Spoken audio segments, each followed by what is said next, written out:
everyone. We're going to get started now since it's 5:05. Just to briefly introduce myself, I'm Isabel, and I'm one of the vice presidents for the Undergraduate Environmental Union. I don't know if really quickly the other VPs and exec members of the UEU, if you guys want to just briefly introduce yourself for the recording and for everyone. Sure, I can start. Hi, everyone. Camera's not on, but you can see my face there. I'm Cameron, and I am the president of the Undergraduate Environmental Union. Thanks so much for joining us today.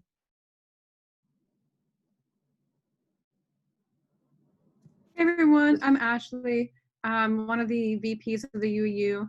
Great to see some new faces here. Hi, I'm Kevin. I'm another one of the VPs for the UU. I'm super excited for today. Hi everyone, my name is Emily. I'm a project intern for the UEU, and I'm super excited you're all here today for this great webinar. All right, I'm loving the excitement. So basically we are here and we decided to try and host this webinar to bring together and just create one resource that shows incoming students or students who have already been here for a few years all of the environmental opportunities that Duke has to offer, basically. So we got together a great group of faculty here at Duke who are going to be talking about those different opportunities. And so, yeah, I think that we can get started. Oh, but I will say just a couple like rules, I guess, for the webinar format. Make sure that you stay on mute if you are not like asking a question or you're not presenting. If you do have questions, then you can send them in the chat, and I believe Cameron will be monitoring that. And then also, if you want to ask like verbal questions, then you can ask them at the end of the webinar to the individual people that you might want to talk to. And we are recording, so if you do want to look back at this recording, then you'll be able to do so on the UEU's website, which we can send out more information about later on throughout the webinar. So we can get started. The first people who we're going to have speaking are Bailey Starnes and Cynthia Peters, and they're here to talk about environmental opportunities at Duke. Hey guys, my name is Bailey Starnes. I currently support the undergraduate program at the Nicholas School of the Environment, and if Cindy's on, if she wants to pop in and say something about her. Sorry, hi, I'm Cindy Peters. I'm Assistant Dean in Student Services for the Nicholas School, and I also help support the undergraduates, among other things, and I will defer to Bailey. Hey, so today we are going to be talking about academic opportunities, and one that I thought would be very great to share with you guys would be the Stand-Back Fellowship Program. You can get the next slide. So here's just a general overview of the Stand-Back Fellowship Program. So it's generously funded by Duke alumni Fred and Alice Stand-Back. The program has existed for 25 years now. There are currently 38 organizations that we have within the program, and that generally gives us about 110 fellowships for students during the summer. Most of the fellowships are in North Carolina or in DC, but they are also all across the United States, whether California, Colorado, Massachusetts. All students are eligible. The only requirement is that you have to have at least one semester remaining at Duke after your fellowship. All fellowships are 11 weeks during the summer and full-time, so 40 hours a week. They are paid, so you get $5,000 or $6,000. You get $5,000 if your fellowship is in an area that is lower cost of living, such as North Carolina, or $6,000 if you're in a higher cost of living area, such as DC or California. So most of the organization partners that we have are environmentally focused. They all cover a wide range of topics from energy, clean water, population, conservation, climate, much more. And through these fellowships, this gives you a chance to build on some amazing skills such as research, GIS, advocacy, conservation planning, science communication, and there's some other ones that are named there, but much more than just that. And here are also some pictures from students and their Stand-Back fellowships. This also gives you a wide range that you can see that you're not just in an office. Some of your fellowships are outside, whether it's, in the field or in the water in a boat. So the Stand-Back fellowship really gives you the wide variety of different office spaces where your fellowship can be held. And here are just some examples of the fellowship titles from last year's. So this also shows you that there's much more than just, environmental research. So we have the Oceans and Vessels Fellow, we have a Digital Marketing Fellow, a Water Programming Fellow, Solar Energy, a Resilience Policy Fellow, GIS Conservation Planner, and there are many more. And here are some participating organization partners that we have. I listed a few here. We have the Natural Resources Defense Council, the Rocky Mountain Institute, Greenpeace, North Carolina Sustainable Energy Association, Center for Biological Diversity, the Nature why can I not say that word today? The Nature Conservancy, the Sierra Club, and the League of Conservation Voters for North Carolina and DC, plus about 30 more organizations. And this is a general majors breakdown from the 2020 Standback cycle. This is to show you that you don't have to be just an ENV or EOS major to participate in the Standback Fellowship Program. So we had 51 different majors for undergraduate, and those are listed there, such as economics, English, psychology, political science, statistics, Spanish, and same thing for your master's program, our master's students. We have students who are at Fuqua, Pratt, MEM program at the Nicholas School, and so on.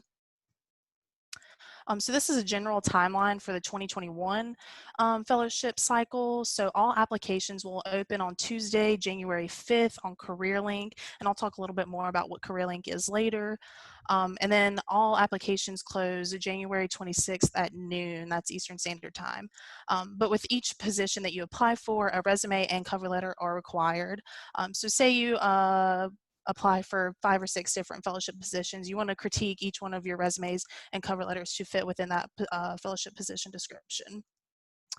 And then on Thursday, February 4th, the interview decisions are announced via CareerLink. So this is how you will know if you have an interview with an organization or not. And then on February 15th through 19th will be the virtual interview week. So you'll have an interview via Skype, Zoom, FaceTime, however the organization seems fit. And then February 23rd through 25th, this is when the organizations will make you an offer. And then students have until from March 1st to March 5th to accept or decline those offers. And then Wednesday, March 10th is when round 1 closes and round 2 opens. So you can hit the next slide on that and it'll jump in. So on March 10th, organizations will re-advertise for unfilled positions. So what this means, so if an organization had 5 or 6 fellowships that did not get filled in the first round, they'll automatically be moved to the second round. So there could be, anywhere from 30 fellowships left, maybe 5 or 6 fellowships left. So round 2 is more of a rolling basis. So what that means is that you could apply for an internship, have an interview, and then get an offer all within the same day or, over an extended amount of time. And round 2 closes on April 23rd, and no further offers can be given after that date. So here's just a few requirements of the program. Number 1 is to complete a mandatory fellowship confirmation in CareerLink. And CareerLink is a resource that we use. I don't know if some of you might have had Standback Fellowship interns or fellowships, but this is where you're able to access all of the applications and all the fellowships that will be available. And that's also how you apply, is through CareerLink. And number 2 is you enroll in a summer course at Duke. It's tuition free, but other course or registration related fees may apply. The third one is to complete the end of summer evaluation with your supervisor of your fellowship. And the last one is to submit a summer fellowship synopsis and send a thank you letter to Mr. and Mrs. Standback. So if you're interested in getting Standback Fellowship updates, if you just scan this QR code with your phone, it'll bring you up to a little Qualtrics form and you can fill it out and you'll be added to the Standback interest listserv where they post updates about the program, and this will also get you added to CareerLink, and then you'll get an email on what CareerLink does and more information on how to apply through that. And if you have any questions about the Standback program, you can email nicholas-standback@duke.edu. And there will also be another Standback Fellowship Program information session during the Nicholas School's Nick Eco Week. And that'll be on Friday, October 16th from 10 a.m. to 10:30 Eastern Standard Time. And there is the Zoom link there. And this is to kind of touch base on what Nick Eco is. So it's the Career and Professional Development Center at the Nicholas School of the Environment. They're hosting a week full of employee information sessions from October 12th through the 16th. It's open to all Nicholas School undergraduate, master professional, and PhD students. And this is a brief overview of what will happen during NIC Eco Week. On Monday, there will be environmental nonprofits, think tanks, and research institutions. And I listed a few organizations that will be there below. And then on Tuesday, there'll be environmental government agencies on the federal, state, and local levels. On Wednesday, environmental consulting companies and government contractors. And then on Thursday will be private sector organizations. And then Friday will be Duke-specific programming, such as the Stand Back Fellowship Program. And that is all I have for you guys. If you have any questions, you can post them in the chat or I'll answer them later. Thank you guys. Thanks, Bailey. I'm Emily Klein. I am co-director with Alex Glass of the major in Earth and Ocean Sciences. And I'm also chair of the Division of Earth and Ocean Sciences. And I'm going to talk first about our major, and then I also co-direct the certificate, undergraduate certificate in energy and the environment. So yeah, so, you know, in the old days, people thought of geology, Earth as on the lower right. It would be, oh, my things are overlapping. Volcanoes, resources, etc. For the longest time, decades, Earth science had been a much broader, a much more expansive understanding and appreciation, and trying to instill in our students an appreciation for the Earth as a system. So we teach courses, and our curriculum include physical oceanography, water, freshwater quality and availability, true hard rock geology. I used to happen to study the geochemistry of volcanoes on the ocean floor. In addition, we have faculty and teach courses, weather, climate, and biogeochemistry is a strong focus of what we do. So we view the Earth as a system, as a whole, and our major tries to provide that kind of holistic view. If you go to the next slide. So our overall, what we're trying to accomplish with our major is to instill in students, to ask the question and help to answer the question, how does the Earth system function? And how have humans perturbed it? And how can science help us solve modern environmental crises? Focusing on the science part. So our current major is Earth and Ocean Sciences. We have both a Bachelor of Science and a Bachelor of Arts degree. And I'd say 25% of our students tend to go into something related to Earth and Ocean Science, whether it's government, academics, things like that. But a lot of our students do just what all Duke students do. You know, they are ambitious and they use their scientific acumen and go on in business or law or whatever strikes their fancy.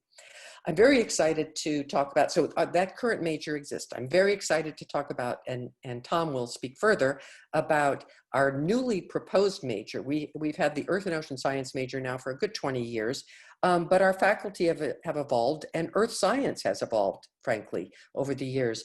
And much more of our faculty interest and much more of the interest of our students is in the climate sphere.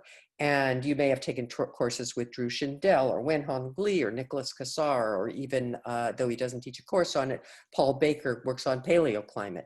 And so we have chosen to propose a new major in Earth and Climate Sciences that we are very excited about. We'll grandfather out those students who have enrolled at Duke and want to finish a major in Earth and Ocean Sciences, but people can choose to switch the major. Presumably they will both exist at one time until the Earth and Ocean Sciences is phased out to Earth and Climate Sciences, and we're very excited about it. It's got some terrific aspects to it, including very early experiential learning in the field, in the laboratory, actually doing earth science or climate sciences or both. And so I'll just finish without going into courses and things like that. I'll just finish by saying one of the hallmarks of our division has always been to get students out into the field. You'll hear this from Tom about the Marine Lab as well. But if you go to the next two slides, we have field trips that take students to go back one, local places. Just for example, you know, here's a course on the right, Outer Banks field trip. Here's one on the left with Alex Glass to North Carolina mountains. We keep going to the next one. In addition, we have global field trips. Many have gone on Alan Boudreau's Hawaii volcano field trip, Yellowstone National Park, and I didn't have any pictures of it, but our Capstone course pays for, it actually is endowed, pays for students to go to, for the past several years, it's gone to Ireland, taught by Gary Dwyer. So we firmly believe that in experiential learning, and part of the most important thing, the thing that got us excited about the Earth, is getting out into the field.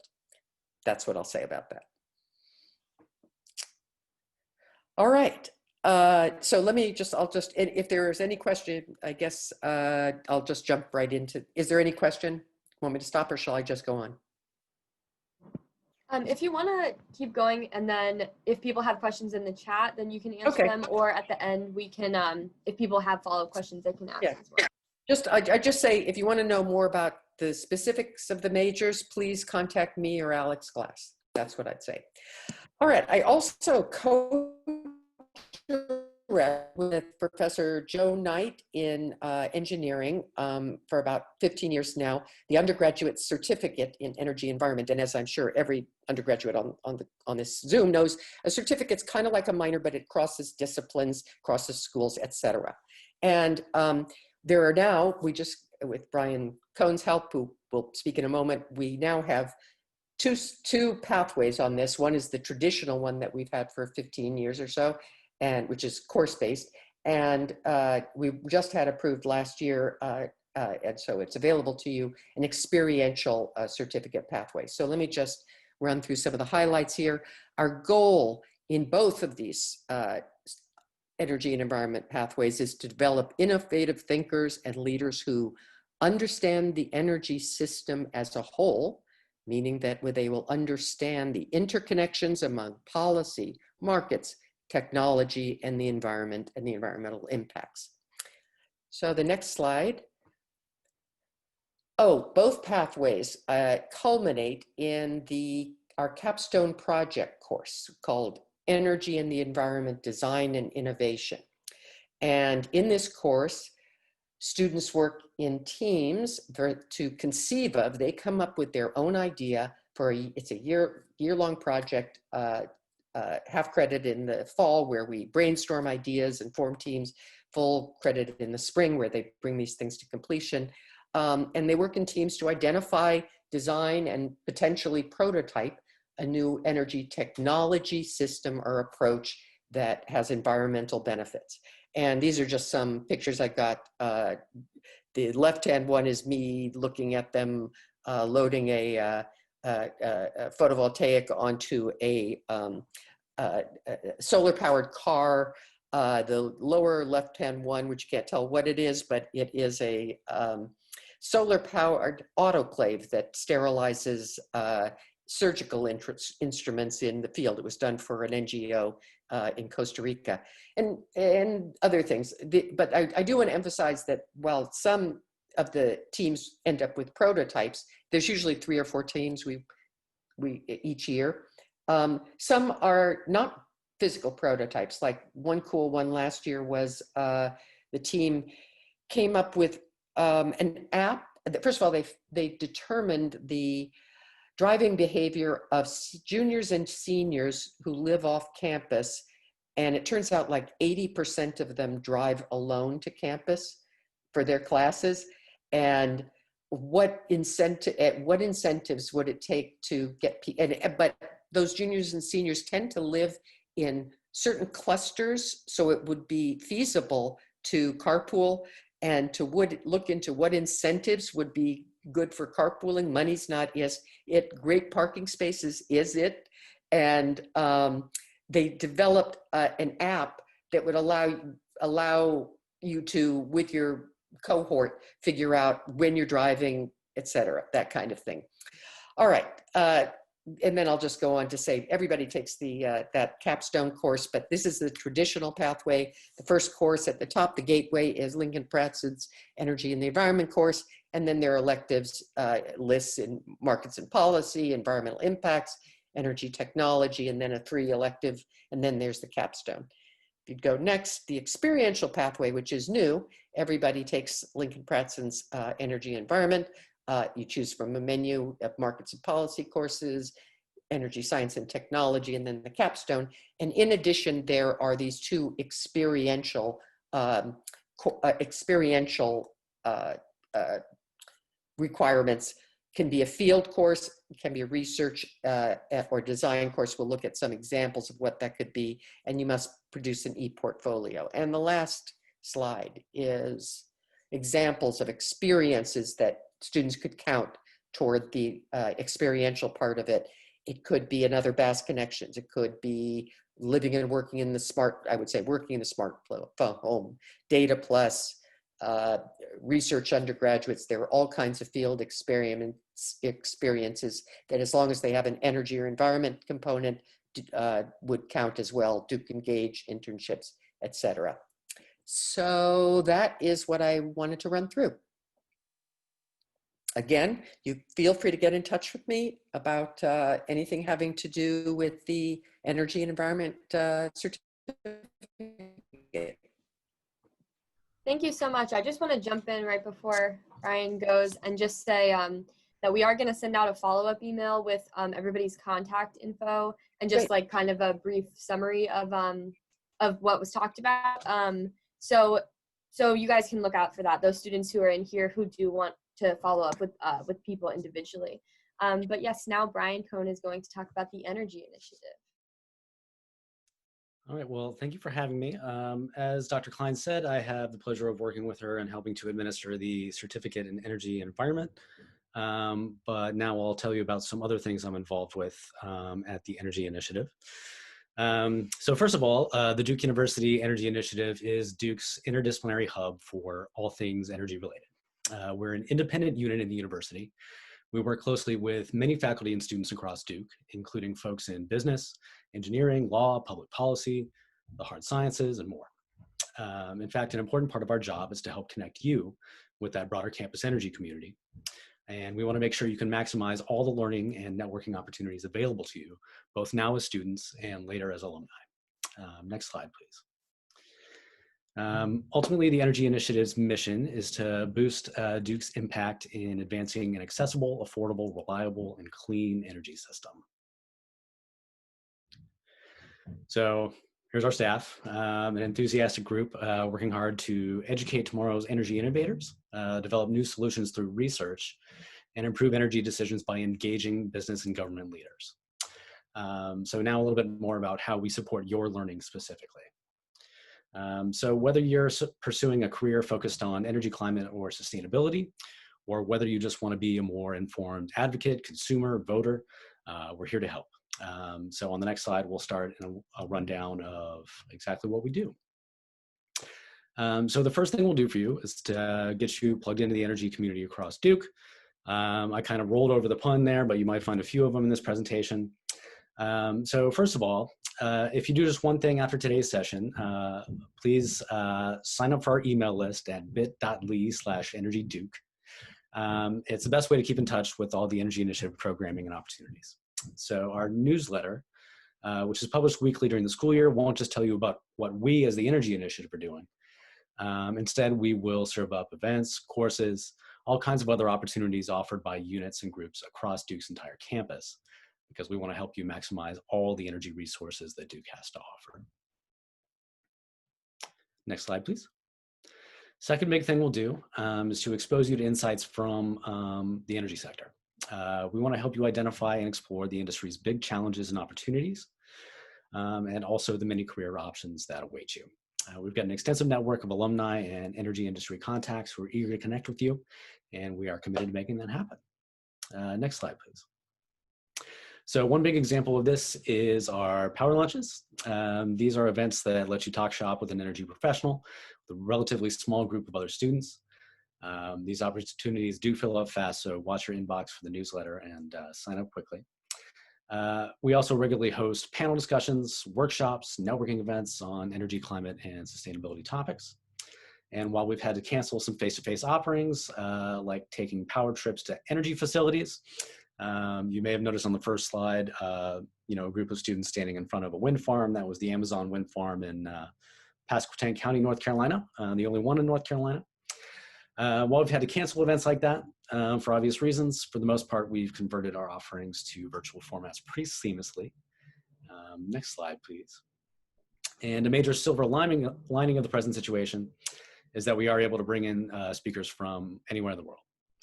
So in the past several months, we've hosted virtual power lunches, as well as panels on renewable energy in Latin America, the future of transportation, advanced nuclear technology, women in energy, and more. And we've got plenty more coming in the current semester, as well as next spring. So next slide, please. I encourage you to contact my colleague, Stacy Peterson, who unfortunately couldn't be here today, for virtual career advising appointments to help you strategize about your career objectives and connecting with alumni for informational interviews. We also publish job listings and share career tips in our newsletter. And also internships. You can look to the Energy Initiative internship program for position listings and in some cases funding. This year, when some students' summer internship offers were canceled due to COVID-19, we conducted an outreach campaign to drum up new remote internship listings from energy companies. And thanks to some generous alumni, we managed to fund 24 Duke students' remote internships when companies were unable to pay them. To learn about internship listings, just again, pay attention to the newsletter, and we'll update you each week starting in early spring. Next slide, please. Each semester, we track all the energy courses on offer at Duke. That's usually 50 to 60 a year to help you choose. So in the spring, if you're a first-year student, if you need to take a first-year seminar, you might be interested in Energy 89S, Energy and Society. But our department is not the only one offering energy courses, far from it. You will find courses in economics, history, physics, environment, pub hall, mechanical engineering, electrical and computer engineering, even German studies. We also know, though, that learning happens outside the classroom too, and that you're eager for opportunities to contribute now to a better energy future. That's why we work with Duke's Bass Connections program to cultivate energy and environment research projects open to Duke students at all levels of study. This year's projects touch on everything from providing clean fuel for the developing world to using machine learning techniques to map energy infrastructure. Quick plug, there's also a lot of opportunities available at the Marine Lab that Katie Wood will be representing later on.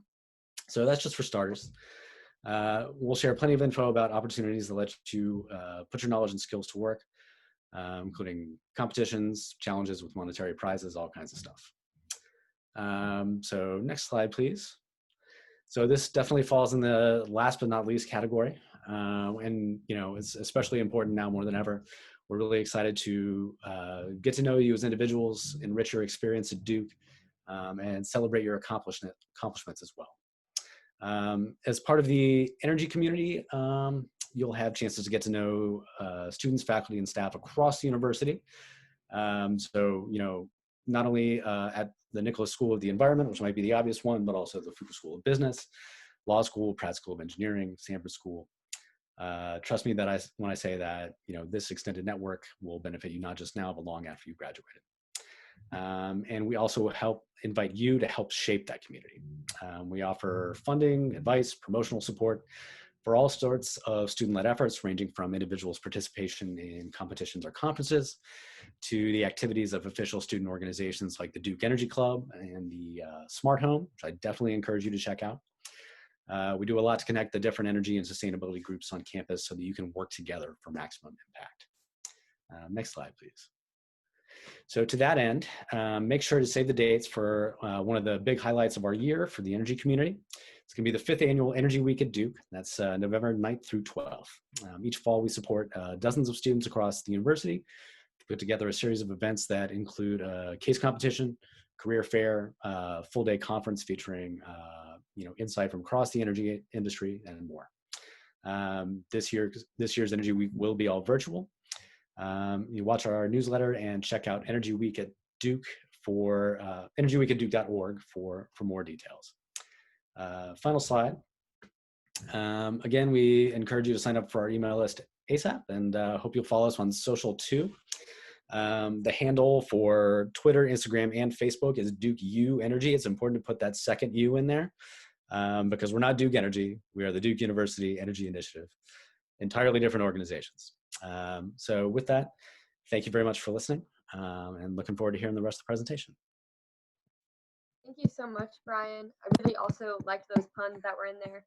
So next up, we're going to hear from Becky Heffler, who's here to talk about the sustainability. So whenever you're ready. Thank you. Hi, everyone. My name is Rebecca Huffler.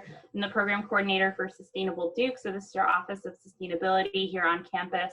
We work to help the university reach its carbon neutrality goal by 2024. And I'm going to be talking about the Sustainability Engagement Certificate today on behalf of our director, Katie Capps, who co-facilitates the certificate with Dr. Charlotte Clark at the Nicholas School of the Environment.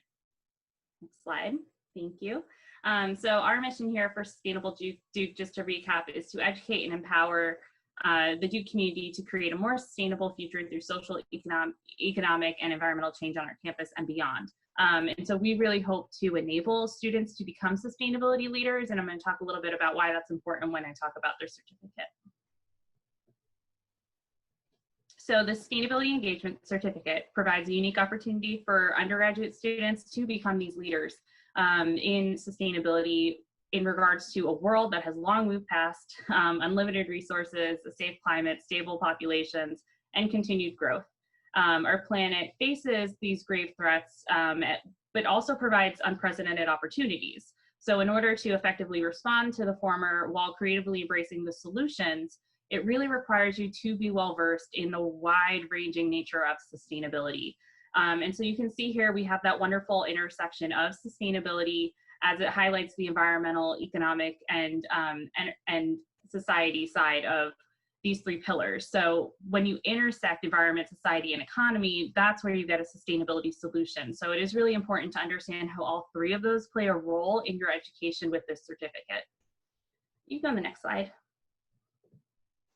So the pathways for this certificate, it is designed to help facilitate learning and research, and it really is meant to confront those interconnections between environmental, economic, and societal aspects of sustainability.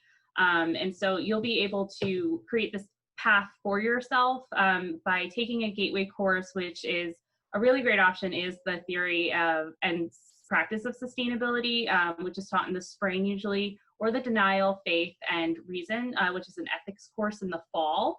You have your freshman or your first year and your sophomore year up until your junior fall to be able to take this gateway class so that you can fulfill the remaining requirements, which is that the other elective and a second elective, which will accumulate into a capstone project. The engagement hours are really wonderful because you actually get two options. You get to use a 150-hour continuous experience. So this will most likely be an internship in your during a summer break, or you can combine 300 hours of experiences. For example, my Green Devil interns who participate in this engagement certificate get to count their work throughout their 4 years as a Green Devil to accumulate to that 300-hour experience. But a lot of different experiences will count towards this total that you need. You know, next slide. So the electives, these are an opportunity for you to further explore your interest and a chosen theme. So you'll actually be able to really tailor this experience to your passion in sustainability. So like those three spheres, environmental, societal, and economic, it's very multifaceted. Sustainability can be very broad. What is really nice is that you actually get to kind of decide your theme and your topic, which is really incredible because you really get to create this experience for yourself, but will serve that larger purpose when you're talking about graduation and how you want to explain how this experience can help benefit your candidacy for a job, or how it has better informed and educated your experience. Next slide. Something that's really great is the ePortfolio. So this is actually an online showcase to document your experience through the certificate. And what's really great is that the ePortfolio is actually something that you can present. It's a product. It's something that you get to take with you afterwards to show your experience through this certificate even after your time here at Duke. And so, yes, you can apply. They're due no later than the drop ad time of your they're due no later than the end of the drop add time of your junior year. You can do them online, which is really great. It is really encouraged before you apply to think about your thematic emphasis, the electives, the experiences, and to consult with one of the co-directors. I think that's really great too, that you get to actually have time with either Tavy or Dr. Clark to talk about this experience and how it can apply to what you're really interested in and passionate about. Again, you can email sustain_cert@duke.edu, or you can just email sustainability@duke.edu. That is our general email, and I can put you in touch with Dr. Clark or Tavy to talk more about this certificate. And if you want to stay in touch, please do. You can email sustainability@duke.edu. I can add you to our newsletter listserv. You're also welcome to email me directly, rebecca.hoppler@duke.edu. Check out more information on our website, sustainability.duke.edu. And you can follow us on Facebook and Instagram. If you want to register for Energy Week right now, you're welcome to go on Sustainable Duke's Facebook. Our last post is actually advertising that registration is open for Energy Week because we love to support this amazing initiative and educational opportunity for everybody. Thank you so much, Becky.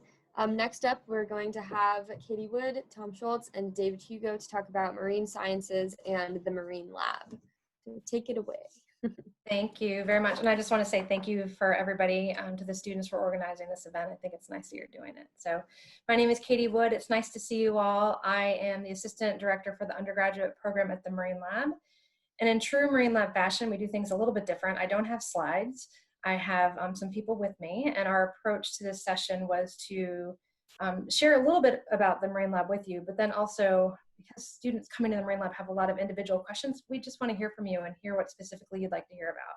So I would like to introduce my colleague, Tom Schultz. Hi, I do what Katie tells me. She's the boss. Say what you do, Tom.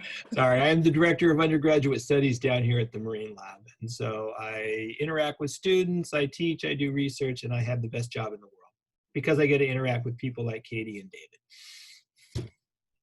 David? Hi, everyone. I'm an undergraduate student. I'm a junior at the moment, and I'm currently at the Marine Lab. This is my second semester here. I was here last fall as well. I absolutely love it here. And yeah, if you guys have any questions in particular that you want to direct towards a student, I'm more than happy to answer them. So. Ooh, what'd you catch yesterday? Yesterday? Oh yeah, that's another thing.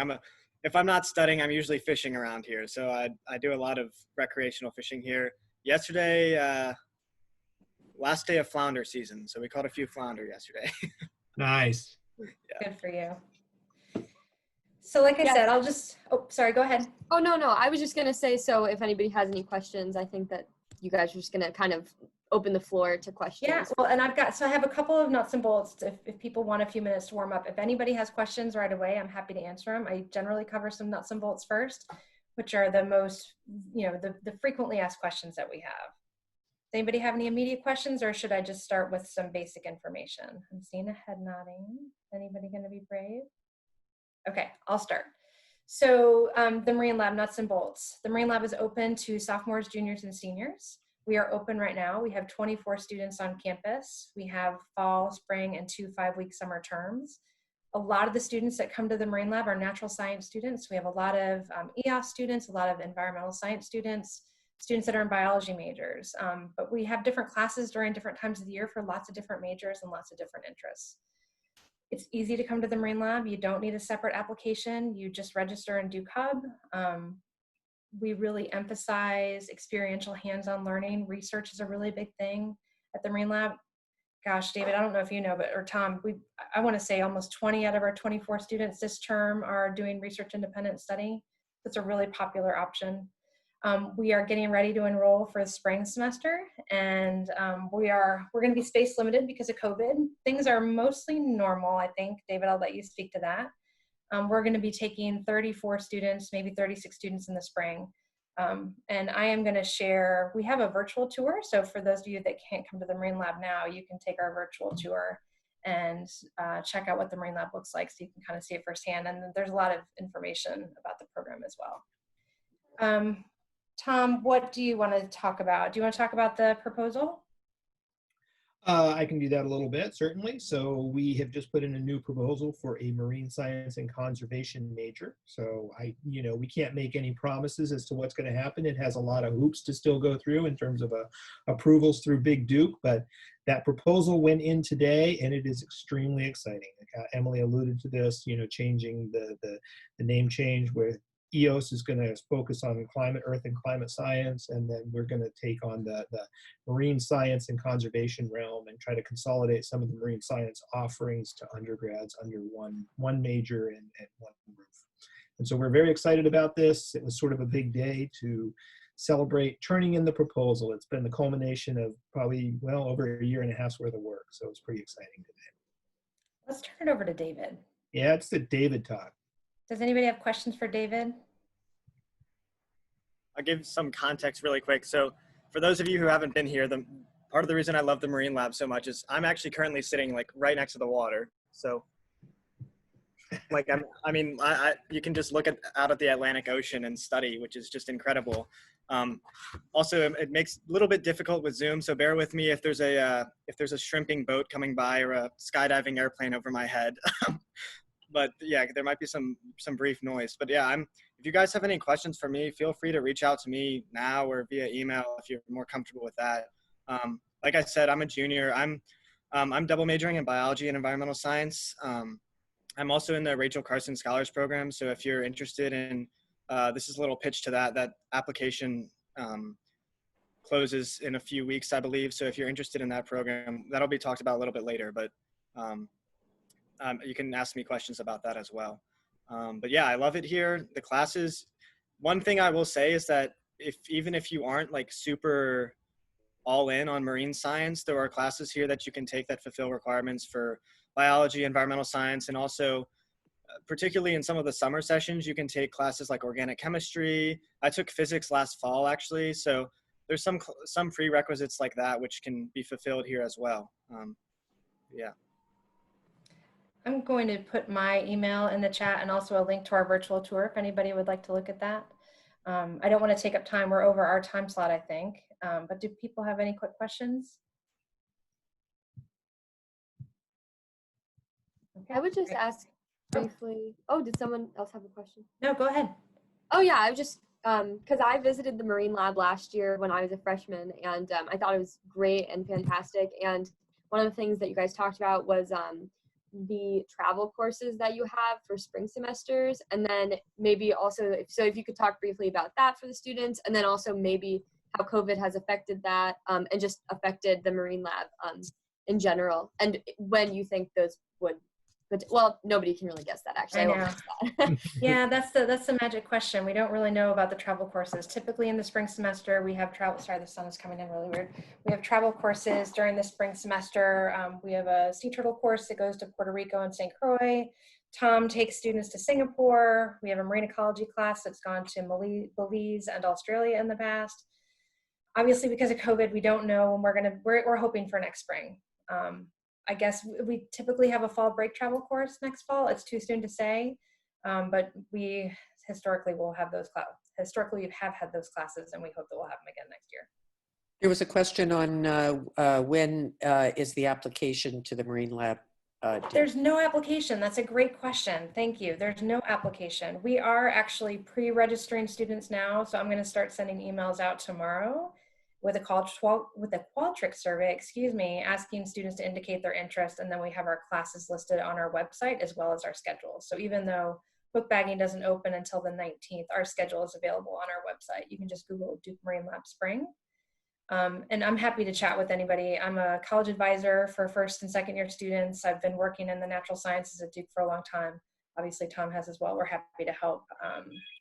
Is it competitive to get in? It's going to be, I think it might be tight this spring because we are limited on COVID and because there's not things like global education, that sort of thing. So we might be tight. We're having Orgo this spring, which is the first time we've offered organic chemistry. So we might be full this spring. You mean it's competitive because because there's going to be one per dorm room. Correct. We're limited on residential and classroom space, and we are teaching in-person classes. But I wouldn't necessarily say it's competitive. It's more first come, first serve once we fill up. Yeah. Great, thank you so much, and thank you to the people who asked questions. We're gonna go on to the next presenters, but if you guys do have questions, then like they said, like Katie and Tom and David said, don't hesitate to reach out to them. And also, you can ask them questions at the end of this webinar as well. But we just want to make sure that we get our last two speakers in. So thank you guys so much for speaking. That was very, very helpful. And next, we're going to have Annie Harshberger talk about the Rachel Carson Scholars and other scholar programs related to the environment. Hi everyone, my name is Annie Harshberger and I am a first-year PhD student in marine science and conservation. I also did my undergraduate degree at Duke and I majored in environmental science, so kind of full circle. If you guys wouldn't mind going to the next slide. So I am really excited to share these three opportunities with you all today, and I'm glad that I'm going right after Katie, Tom, and David, because all three of these programs are related to giving undergrads the opportunity to do funded research at the Marine Lab. So there's three programs, and they all have very similar structures, but they have slightly different themes depending on your interest. So the first one is Scholars in Marine Medicine. A lot of pre-health students enter this program, but it's definitely not a requirement, but it is for people who are interested in doing research at the intersection of marine science and medical research or other applications in medicine. And then the second program is Rachel Carson Scholars. I'm an alumna of this program and David is currently in this program, so in a few minutes I'm gonna ask him to talk about that too, but Rachel Carson Scholars is for people who are interested in marine science, natural sciences, and conservation focused research. And then we have a brand new program which we're launching for the first time this year that we're really excited about, called the Repass Rogers Scholars. And Repass Rogers is focused on marine conservation technology development and ocean engineering. So this will be a really good fit for Pratt students, but again, it's not a requirement. And if you are in Pratt, you're welcome to look into any of the programs you're interested in. So the structure for all three of these programs, they all offer opportunities for research, including funding. So scholars get $2,500 to put towards their research projects or conservation technology development that they will work on with a faculty member from the Marine Lab at the Marine Lab campus. And then they get travel funding to do a travel course. When those are possible again, $1,500 towards that. And then if it's not used for travel, it can be used for research. And then the last funding component is $1,500 to travel to conferences and present the work that you have done as part of any of these programs. And so then in addition to that, there's a professional development component during your senior year where seniors from all three of these programs will come together every couple of weeks to talk about different professional development topics that are based on their interests. So this year we have a lot of scholars that are really interested in applying to grad school, so we're spending some time on that. We'll do a CV and resume workshop, and we often talk about networking and presenting at conferences. And then the expectations of all three of these programs are spending at least one semester or summer at the Marine Lab. Many scholars choose to do more. So you heard David say this is his second semester. I spent 3 semesters at the Marine Lab, which is kind of extreme for scheduling purposes, but it worked out really well, and it was a really good decision for me. So I'm also happy to field questions about that too. And then also that scholars will put their efforts in their research and project development towards graduation with distinction in whatever their chosen major is. So first, second, and third years are all eligible to apply. And a sample timeline would be if you applied as a sophomore, then you would go to the Marine Lab sometime between sophomore spring and the summer before senior year to get started on your research. And then senior fall, do that professional development seminar, and then senior spring, finish up your thesis for graduation with distinction. So one of the things that I loved about this program, and maybe David could speak to this a little bit too, is that it offers mentorship at multiple levels because each student is working with a faculty advisor. You also have a cohort of scholars with similar interests to you and scholars across all three of the programs. And then by the time scholars are seniors, they're often offering advice to the younger scholars who are about to start their marine lab journeys. And then you become part of this larger alumni network. It's a really like awesome creative network of people with really diverse interests, from research to policy to engineering. And our applications are all due on October 16th for all 3 programs. That's the date, October 16th. So if you have questions or want to submit an application, which is a 1-page personal statement and a 1-page resume, and there's some more details about that on our website. If you just go to the Nick School website and then the Marine Lab website, it's under undergraduates. And each of these programs has its own email address. But if you're not totally sure which one would be best for you, that's okay. We can help you figure that out. And even if you submit an application to one program and we think maybe you would be a really good fit in another program, we'll let you know and work that out. Yep, so I'm happy to take any questions, but I would love it if David do you want to share with everybody what you're working on for your Rachel Carson research and why you decided to apply?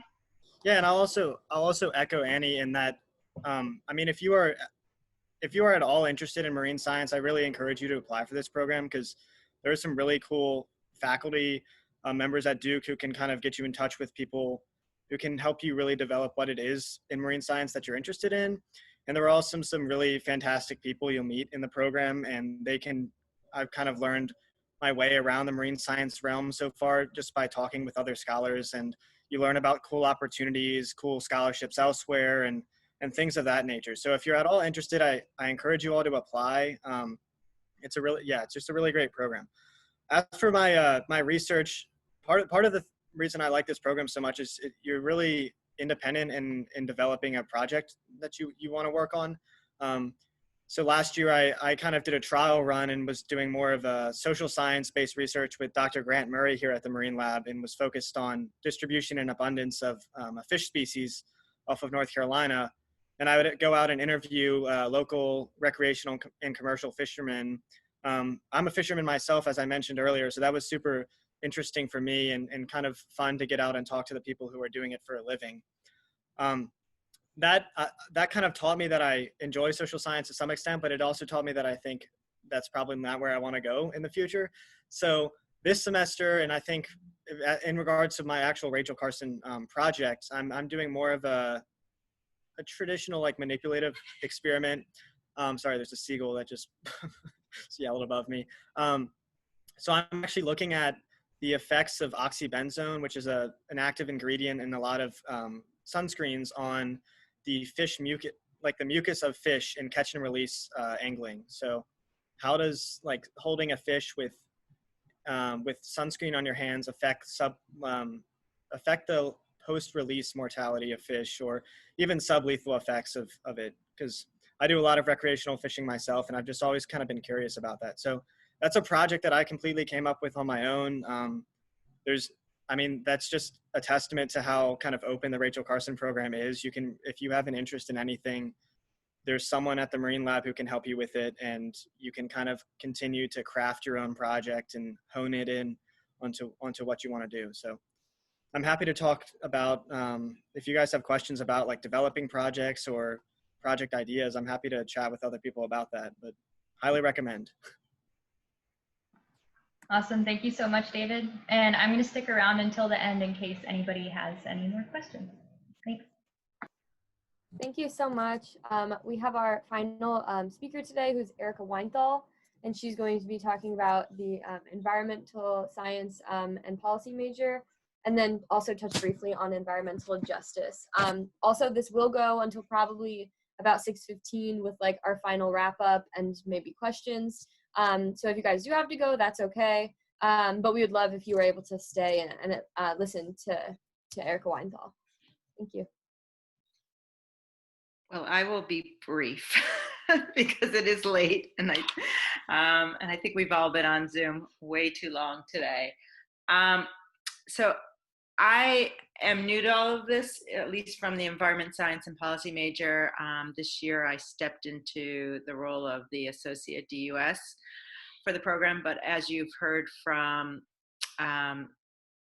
EOS, which is now ECS, and the Marine Lab, that our environmental offerings, major offerings at the undergraduate level, have changed. And, you know, so there's lots of new opportunities.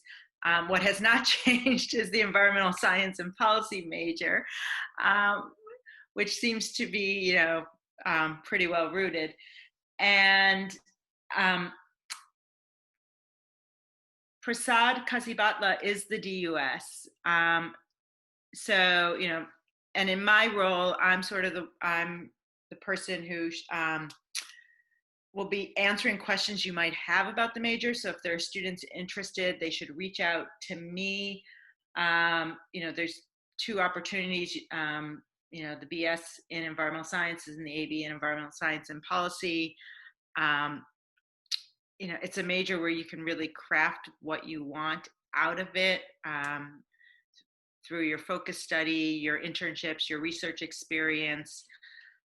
And I would, you know, what I would encourage students to do is think early on if you want to do graduation with distinction, because I think really having thought through what you would like your capstone experience to be in the program is really important to start early. And the students that I've worked with who've had some of the best theses at the end of their degree have been those that have started early with doing independent studies, doing research over the summer.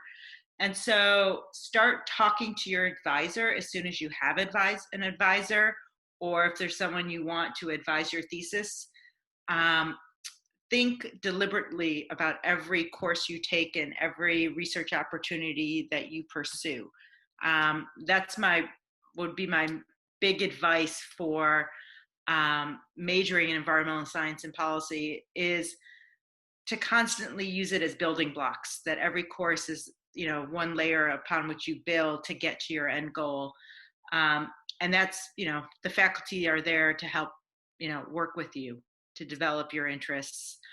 The other area that I was asked to talk about was environmental justice.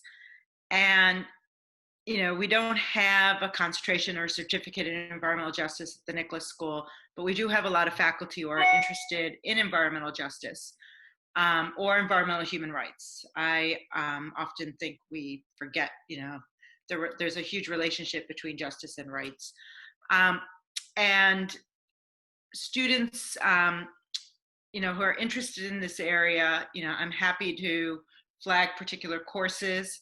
Often courses may not be in the Nicholas School, they may be offered elsewhere, but they may be cross-listed. And they can range from anything, if you're, you know, doing a double major in global health, thinking about access to, you know, water sanitation, or it could be food security. It could be issues related to environmental human rights. And so there's other opportunities at Duke where some of this programming has taken place. And a lot of it is happening with students right here on this call right now and trying to build out an environmental justice, you know, union, and lots of programming. But, you know, there's, I want to flag the Human Rights Center at the Franklin Humanities Institute, where I co-direct the Human Rights Center. We've had an environmental justice program for 5-6 years. And what's been really important in the work that we do there is building partnerships with different communities. And so if students are interested in having a, you know, looking for summer research opportunities, internships, we've worked with the Alabama Center for Rural Enterprise, which is now the Center for Environmental Justice, the Center for Rural Enterprise and Environmental Justice in Lowndes County, on access to sanitation,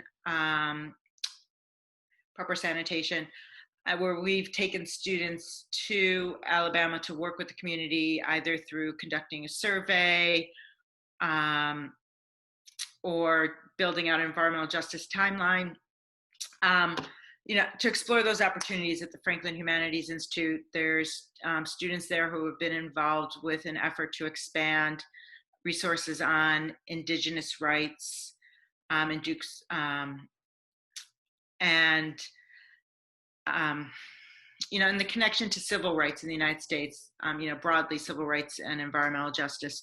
So I would be happy just to talk about these different opportunities. I know it's after 6 and I really don't want to keep people too late, but there's lots happening.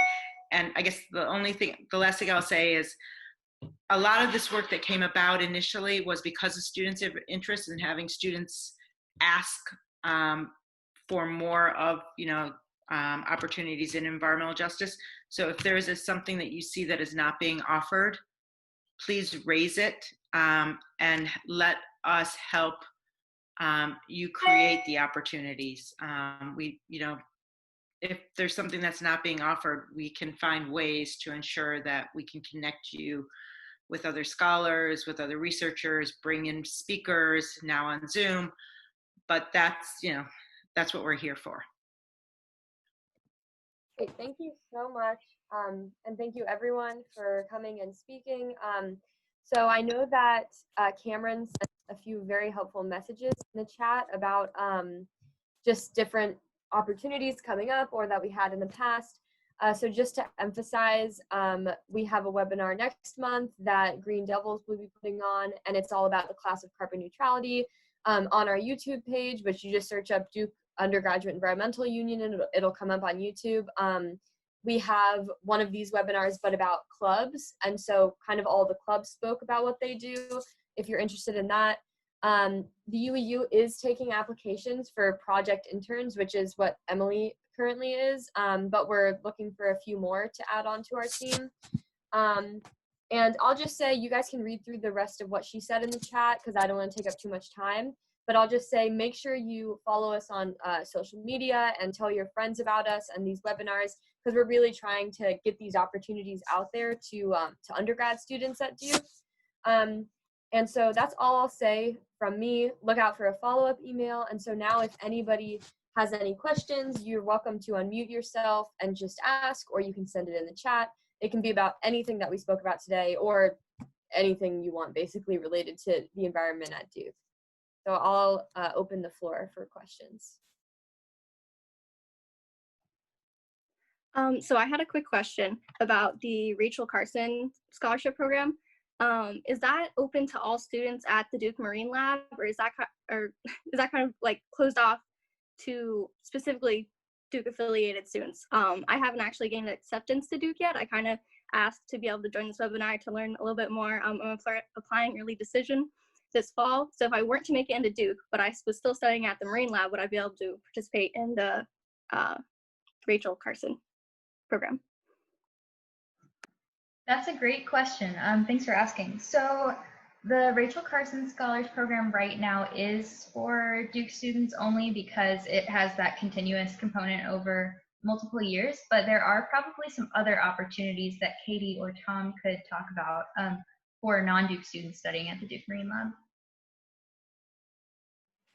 So we tend to offer summer scholarships, and it's one of the things with the Scholars Program. The Scholars Program is not actually a scholarship program. It provides students with opportunities for mentorship and conference funding and travel support and that sort of thing. It's not an actual scholarship. We do provide summer tuition scholarships for students that come to the Marine Lab. And if you do go to Duke, Duke has got great financial aid. So I don't know if you've been looking at the financial aid website. All Duke financial aid is fully portable to the Marine Lab. So once you do come to Duke, everything follows you. We're just a separate campus, but everything else is the same. I say all your Dukeness comes with you when you come to the Marine Lab. Okay, thank you. Thank you. I just wanted to ask, this is about the stand back specifically, but if there's any other programs that didn't touch on this, I think it's relevant. So in terms of COVID, several people talked about how COVID impacted kind of the opportunities. How has that impacted the stand back or some of the other programs that maybe didn't touch on how COVID has made things go online and stuff like that? Yeah, so this summer, those fellowships that were able to take their fellowship and turn them into remote work is what had happened. We don't know what's going to happen this summer. We're hoping in person, but more than likely be also remote fellowships again. Cameron, did you want us to address what happened, like how COVID is at the Marine Lab, how that's changed? I mean, we talked about it a little bit, but. Yeah, so if you had anything else to say about that, I think that would be helpful. Just again, since we don't know, yeah, we don't know when stuff's gonna happen. I know the Energy Initiative touched on it, Marine Lab touched on it. I'm not sure if the EOS major touched on it. I don't know if she's still here, but anyone who wants to talk about how COVID could potentially impact programs, if you have anything more to say. I think the only thing that I'll say is that I think that our students are having a mostly normal experience. Our students have been outside a lot, which is nice. Our students are still able to go out in the field, still able to kayak and canoe and do all those things that they normally do. All of our students are in singles. We're wearing masks. We're doing all the same things main campus is doing. We're doing surveillance testing every week. I think we're having a pretty normal experience, except for the travel courses and things like that, which we just don't really know. I can echo that. This has been a very, I came here this fall semester knowing that a lot of things, obviously there's a lot of craziness in the world, but I was looking for kind of the most normal experience that I could get from this semester. And honestly, I think I found it. Like the Marine Lab, obviously there is a pandemic existing, but the Marine Lab is a fairly normal experience in comparison to my last fall semester here. Yeah, the ability to be outside is a big bonus, especially being outside in such a beautiful place. So I will second that and say that it's been fairly normal given the circumstances.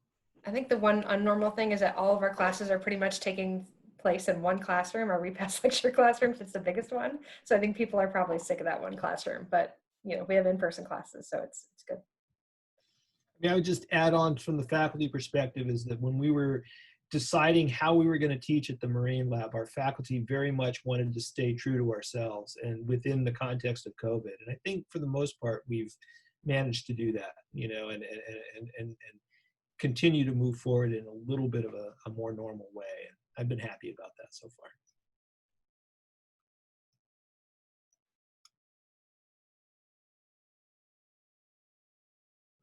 Great. Thank you. If nobody has anything else to say about COVID specifically, and if nobody has any other questions, then I think we can kind of wrap up here. But I'll just reiterate, we're going to send out an email with everybody's contact information and links to like this video and the slides. So you guys should be set, even if you don't have a question right now, you think one later on, you know, don't worry about it.